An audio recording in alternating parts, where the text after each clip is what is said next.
عالم کے قرار کے لیے کہہ رہا ہوں یا اللہ اسے کیسے زندہ فرمائے گا؟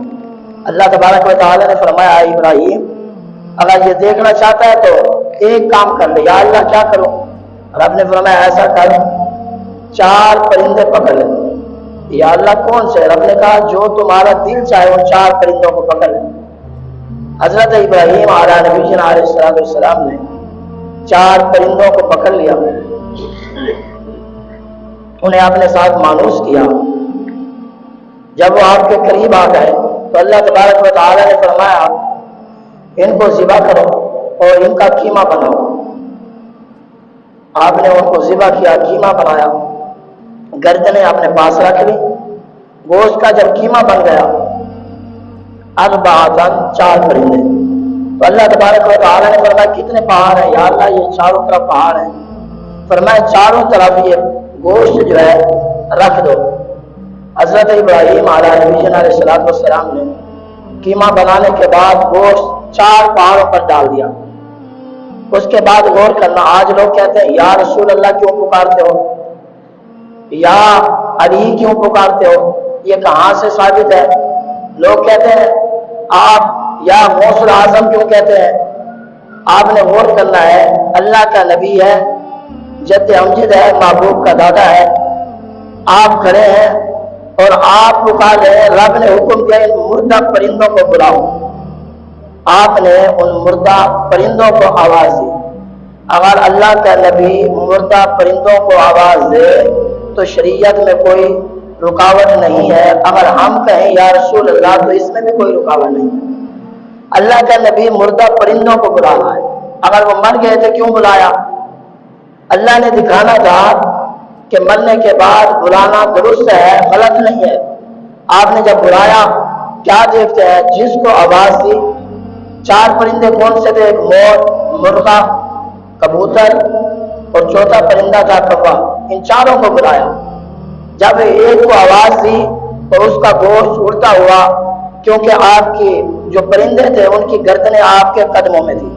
یعنی جو چیز نبی کے قدموں میں سے لگ جائے اللہ اسے مرنے نہیں دیتا, زندگی عطا فرما دیتا. جب آپ نے بلایا مور کو بلایا, مور آیا. یہ نہیں کہ اس کا گوشت اس کے ساتھ لگ جائے, نہیں لگا. پھر اللہ کے نبی نے کبوتر کو بلایا. جیسے بلاتے آئے ویسے گوشت اڑتا آیا اور آپ کے قدموں کے قریب آ کر جو گردنیں پڑی تھی آپ گردن لگاتے صحیح سلامت پرندہ کھڑا ہوا. آپ نے 4 کو بلایا, 4 قریب آ گئے اور 4 کے 4 زندہ ہو گئے. اس میں جو صوفیاء کرام ہے انہوں نے محبت والی بات لکھی ہے. فرماتے ہیں ان 4 پرندوں کے اندر 4 عیب تھے. وہ 4 عیب کون سے تھے؟ پہلا عیب یہ ہے, وہ 4 عیب انسان کے اندر بھی ہو سکتے ہیں بھی صحیح. اولیاء کرام فرماتے ہیں صوفیاء کرام پہلا عیب یہ تھا مور کے اندر, مور خوبصورت ہے, وہ اپنی خوبصورتی پہ ناز کرتا ہے کہ جتنا میں خوبصورت ہوں کوئی نہیں ہے. جب وہ اپنے آپ پہ اتراتا ہے کہتا ہے میں خوبصورت ہوں.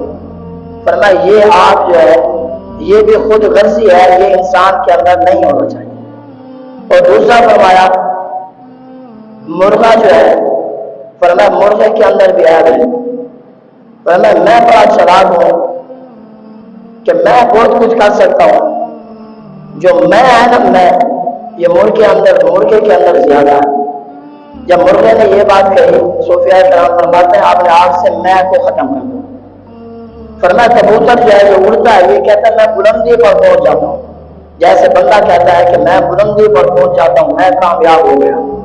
جیسے یہ دل میں خیال آتا ہے تو بندہ ہلاک ہو جاتا ہے. اپنے اندر یہ تیسری چیز بھی نکال دی. چوتھی چیز بیان فرمائی, کوے کے اندر فنکاری بڑی ہے. کوا کہتا ہے میں بڑا چلاک ہوں.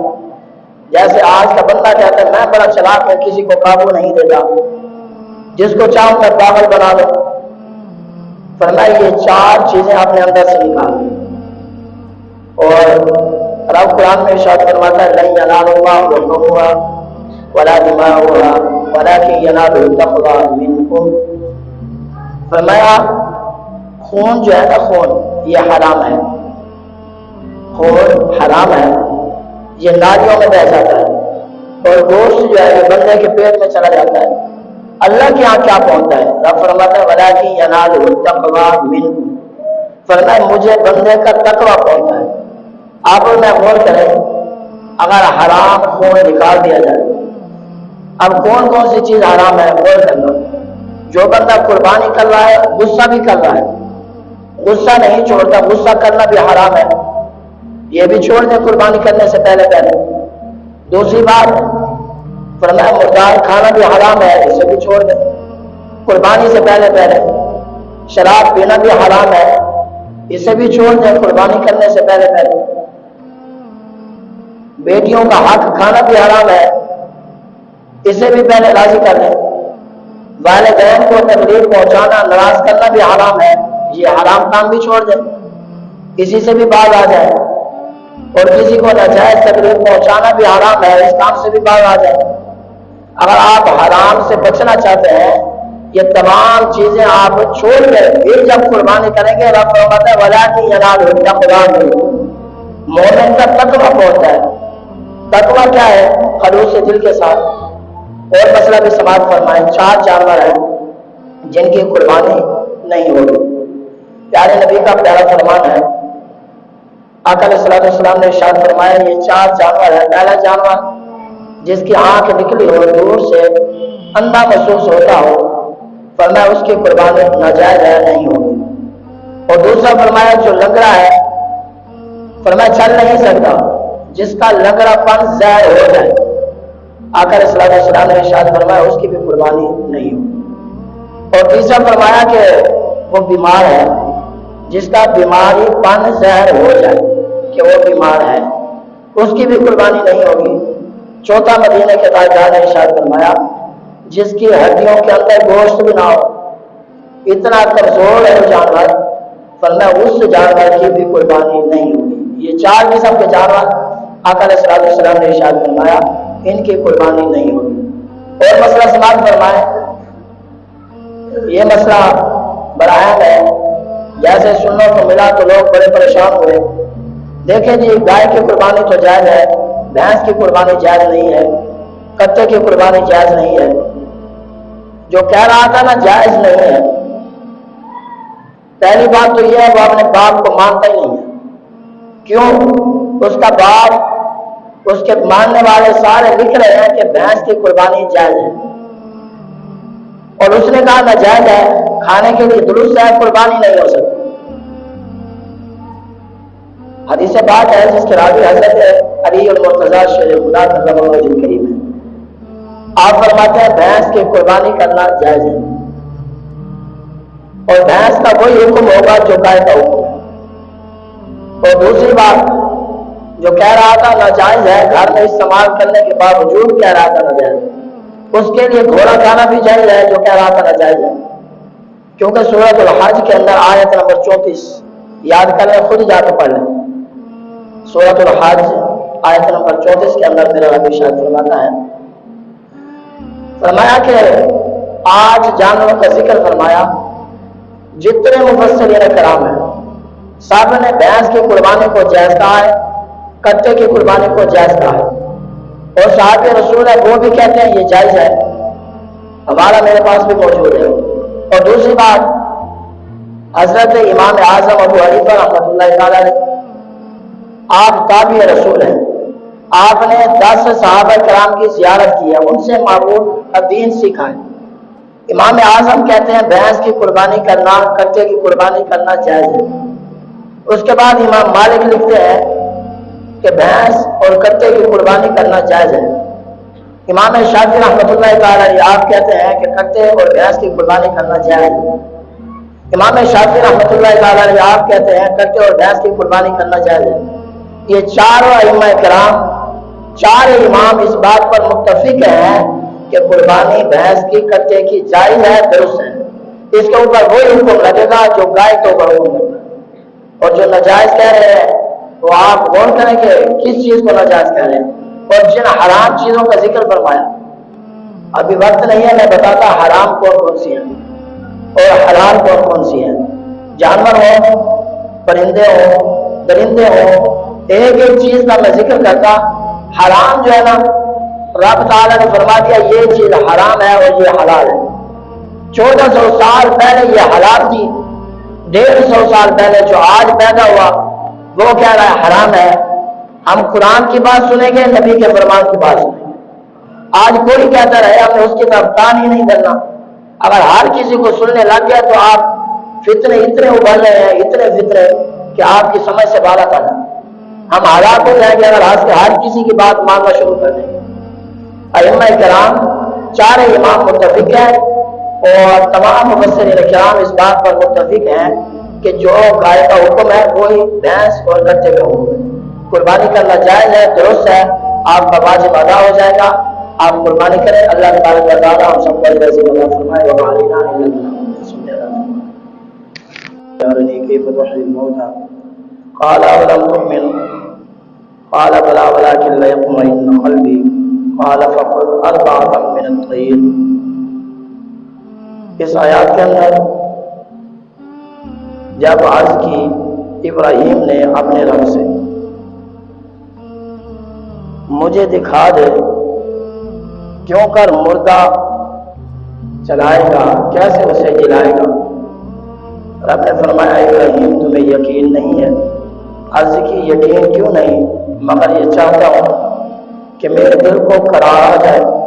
فرمایا اچھا 4 پرندے لے کر اپنے ساتھ مانوس کرو,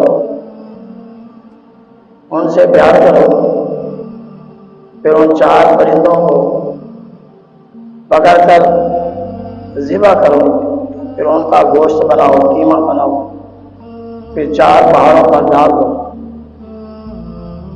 اس آیات کے اندر اللہ تبارک و تعالی نے حضرت اسماعیل ابراہیم علیہ السلام کا خوبصورت واقعہ بیان فرمایا. سماعت فرمائے.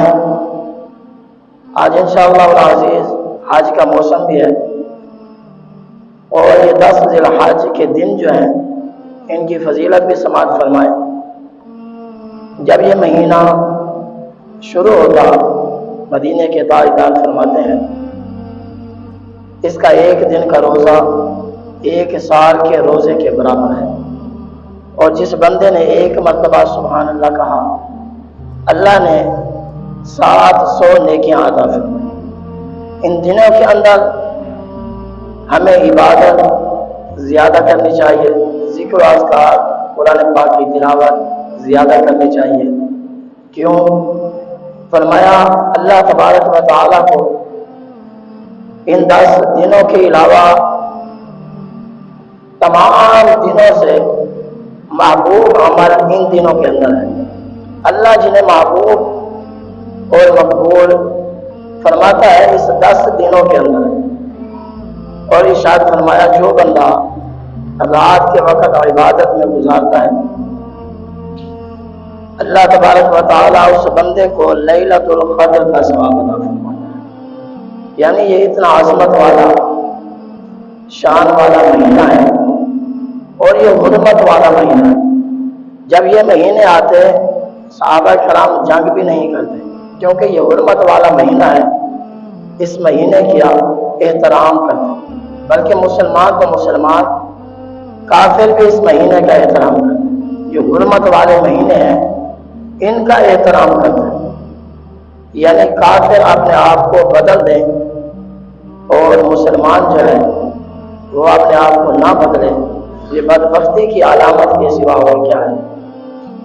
لیلۃ القدر ہو سکتا ہے نصیب ہو یا نہ ہو, اور یہ خوش نصیبی دیکھیں جو بندہ اس رات کے اندر جاگتا ہے اللہ کی عبادت کرتا ہے اللہ اسے لیلۃ القدر کا ثواب عطا فرماتا ہے. اور جو بندہ نیکی کرتا ہے نیکی کا ثواب 7 گنا بڑھا دیا جاتا ہے.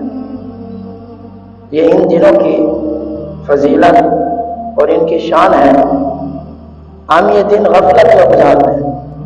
24 گھنٹے ہمارے پاس وقت ہوتا ہے, اللہ تبارک و تعالیٰ کے لیے 24 منٹ بھی نہیں نکالتے.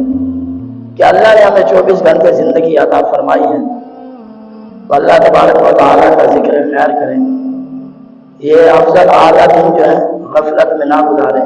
ہم پھر بھی غفلت میں گزارتے ہیں.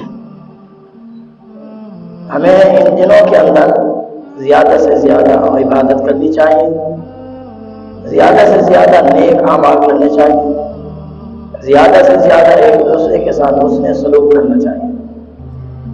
ایک واقعہ سماعت فرمائے، جو لوگ آج اپنوں کا خیال بھی نہیں رکھتے انہیں چاہیے کہ اپنوں کا خیال رکھیں۔ حضرت شمس الدین ذہبی رحمۃ اللہ تعالی علیہ یہ واقعہ نقل کرتے ہیں کہ ایک بندہ حج پہ گیا، حج پہ پہنچا، اس کے بعد جتنا مال تھا، دولت تھی، ایک سخی بندہ تھا، اسے اس نے وہ مال دے دیا کہ یہ میرا مال رکھ لو، میں جب حج سے واپس آؤں گا تو مال لے لوں گا۔ اس نے کہا ٹھیک ہے، اس نے مال لے لیا، وہ حج پہ چلا گیا۔ جب حج کر کے واپس آیا، آپ نے اور میں نے غور کرنا ہے، پوچھا کہ وہ بندہ کہاں ہے، تو اسے خبر ملی وہ تو مر گیا ہے۔ اس نے کہا میرا مال، اس کی اولاد سے کہا، گھر والوں سے، انہوں نے کہا ہمیں تو خبر بھی نہیں ہے تو نے ان کو مال دیا تھا یا نہیں دیا تھا۔ اس نے کہا ٹھیک ہے۔ وہ مفتیان کرام کے پاس پہنچا کہ میرا مسئلہ حل کریں۔ خوبصورت جواب دیا مفتیان کرام نے۔ انہوں نے کہا آپ ایسا کریں، یہ آب زمزم ہے نا، آدھی رات گزرنے کے بعد اس کنویں پہ چلے جائیں، اس کے اندر اپنا منہ کر کے آواز لگائیں اس بندے کو۔ اس کنویں کا کنیکشن جو ہے وہ جنت کے ساتھ ہے۔ جب تم آواز لگاؤ گے، اگر وہ بندہ مرنے والا جنت میں ہوا تو تجھے جواب عطا فرمائے گا، اگر وہ جنت میں نہیں ہے تو پھر وہ جواب نہیں دے گا۔ وہ بندہ بڑا حیران ہوا، رات کا وقت ہوا، آدھی رات گزری تو وہاں پہنچ گیا۔ پہنچ کر اس نے کیا کیا، آب زمزم کے کنویں کے اندر جا کر آواز دی، آواز نہ آئی، جواب نہ آیا۔ واپس آیا مفتیان کرام کے پاس، انہوں نے کہا انا للہ و انا الیہ راجعون، یعنی وہ بندہ جنت میں نہیں ہے۔ پھر اس نے کہا میرے پیسے، میرا مال۔ انہوں نے کہا اب دوسرا کام کر، یمن کے اندر چلا جا، وہاں ایک کنواں ہے جس کا نام ہے ہود، اس کنویں کے اندر منہ کر کے آواز لگا، اگر وہ بندہ دوزخ میں ہوا تو تجھے جواب دے گا۔ اس نے کہا ٹھیک ہے۔ وہ ملک یمن کے اندر پہنچا، پہنچ کر اس نے کیا کیا، آواز لگائی۔ جیسے کنویں کے اندر آواز لگائی تو اندر سے جواب آیا، وہ سمجھ گیا۔ اس نے کہا میرا مال۔ مرنے والے نے کہا تیرا مال میرے گھر میں پڑا ہے، جا وہاں سے لے لے، میرے بچے نہ اٹھا لیں۔ اس نے کہا ٹھیک ہے۔ اس نے کہا یہ بتا، تو اتنا بڑی سخی تھا، عبادت گزار تھا، نیک تھا، اب تو دوزخ میں کیسے آ گیا؟ مفتیان کرام نے مسئلہ بیان کیا کہ وہاں چلے جاؤ، ہود کنویں کے قریب، وہ کنواں دوزخ کا ہے۔ اس نے کہا ٹھیک ہے۔ جب آواز لگائی اس نے کہا اتنا بڑا سخی دوزخ میں کیسے؟ ایک کنواں تھا آب زمزم، دوسرا تھا ہود۔ جب اس نے کہا کہ میں سخی تھا، بڑا نیک تھا، میری عبادت اللہ رسول کی رضا کے لیے تھی، مجھ سے ایک غلطی ہوئی جس وجہ سے آج میں جہنم میں ہوں۔ اس نے کہا وہ کیسے؟ اس نے کہا غلطی یہ ہوئی، میری بہن جو تھی وہ مستحق تھی، اسے ضرورت تھی، میں نے اس کا خیال نہیں رکھا، دوسروں کا خیال رکھتا رہا، سخی ہونے کے باوجود، نیک ہونے کے باوجود، عبادت گزار ہونے کے باوجود آج میں دوزخ میں ہوں۔ اس کی وجہ کیا ہے کہ میں نے اپنی بہن کے ساتھ حسن سلوک نہیں کیا۔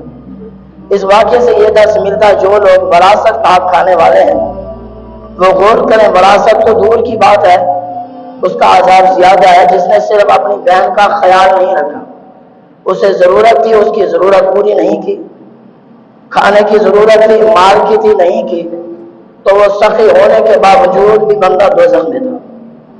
آپ اور میں غور کریں، آج ہمیں یہ سیکھنے کو ملتا ہے، بہت سارے لوگ قربانی کرتے ہیں، جی ہم قربانی کر رہے ہیں، قربانی کا مقصد کیا ہے؟ آئیں اس واقعے سے ہمیں یہ سبق حاصل ہوگا۔ اللہ تبارک و تعالیٰ تیسرا پارہ سورۃ البقرہ میرا رب ارشاد فرماتا ہے وَإِذْ قَالَ إِبْرَاهِيمُ رَبِّيَ الَّذِي يُحْيِي وَيُمِيتُ۔ حضرت ابراہیم علیہ نبینا علیہ السلام آپ سفر کر کے آ رہے تھے، راستے میں کیا دیکھتے ہیں؟ دریا کے اندر ایک بندہ ملا ہوا پڑا ہے۔ آپ نے اس بندے کی طرف دیکھا، اس سے مچھلیاں کھا رہی تھی۔ تھوڑی دیر کے بعد کنارے پر آیا تو اسے جانور کھا رہے تھے۔ تھوڑی دیر کے بعد دیکھا جانور کھا کے چلے گئے، مچھلیاں کھا کے چلی گئی۔ پھر دیکھا کہ پرندے آئے، پرندے کھا رہے تھے۔ حضرت ابراہیم علیہ نبینا علیہ السلام کے دل میں خیال آیا کہ یا اللہ، اس کو مچھلیوں نے کھایا، درندوں نے کھایا، پھر پرندوں نے کھایا، یہ کیسے اس کو تو زندہ کرے گا؟ اللہ تبارک و تعالیٰ نے فرمایا اے ابراہیم، تجھے میرے اوپر یقین نہیں ہے؟ یا اللہ یقین ہے، وَلَكِنْ لِيَطْمَئِنَّ قَلْبِي، اپنے قلب کے قرار کے لیے